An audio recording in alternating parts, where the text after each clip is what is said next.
Hi hello నమస్తే welcome back to A to Z వంటలు. ఈరోజు వీడియోలో ఎగ్ ఫ్రైడ్ రైస్ ఎలా చేసుకోవాలో చూపిస్తాను. ముందుగా స్టవ్ వెలిగించి కడాయి పెట్టుకొని కొద్దిగా ఆయిల్ వేసుకోండి. ఆయిల్ హీట్ అయ్యాక పగలగొట్టి పెట్టుకున్న ఎగ్స్ని వేసుకోండి. నేనైతే 5 ఎగ్స్ వేసుకుంటున్నాను.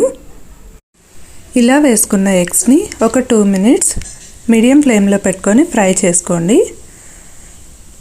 ఫ్రై చేసుకున్న తర్వాత దీన్ని పక్కన పెట్టేసుకొని ఇప్పుడు అదే కడాయిలోకి కొద్దిగా ఆయిల్ వేసుకొని ఆయిల్ హీట్ అయ్యాక చిన్నగా కట్ చేసి పెట్టుకున్న వెల్లుల్లి ముక్కలు అలాగే అల్లం ముక్కలు వేసుకోండి. ఇలా వేసుకున్న తర్వాత ఇందులోకి ఒక మీడియం సైజ్ ఆనియన్ని చిన్నగా కట్ చేసుకొని వేసుకోండి. అలాగే 3 పచ్చిమిరపకాయలను చిన్న ముక్కలుగా కట్ చేసుకొని వేసుకోండి. ఇలా వేసుకున్న తర్వాత వీటిని బాగా ఫ్రై చేసుకోండి.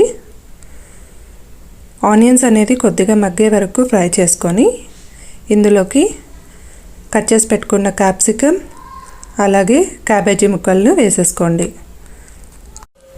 ఇలా వేసుకొని ఒక 5 మినిట్స్ సిమ్లోనే వీటిని బాగా ఫ్రై చేసుకోండి.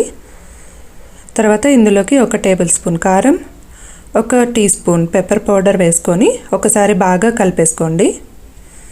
ఇలా కలుపుకున్న తర్వాత దీంట్లో రుచికి సరిపడా సాల్ట్ వేసుకొని ఒకసారి బాగా మిక్స్ చేసుకోండి.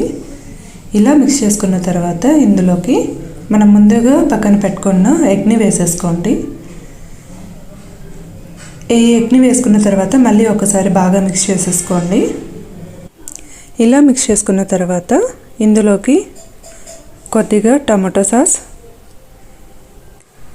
వెనిగర్ అలాగే కొద్దిగా సోయా సాస్ వేసుకోండి.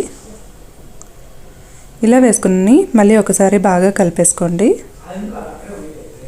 ఇప్పుడు ముందుగా కుక్ చేసి పెట్టుకున్న రైస్ని వేసేసుకొని బాగా మిక్స్ చేసేసుకోవాలి.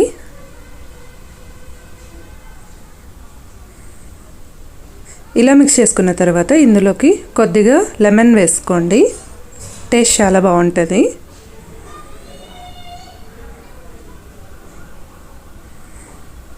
ఇలా మిక్స్ చేసుకొని ఫైనల్గా కొత్తిమీర చల్లేసుకోండి. ఎంతో టేస్టీగా ఉండే ఎగ్ ఫ్రైడ్ రైస్ రెడీ అయిపోయింది. మీరు ఒకసారి ట్రై చేసి ఎలా ఉందో కామెంట్ చేయండి. అలాగే నా ఛానల్ కనుక మీకు నచ్చినట్లయితే లైక్ చేసి షేర్ చేసి సబ్స్క్రైబ్ చేసుకోండి. Thanks for watching.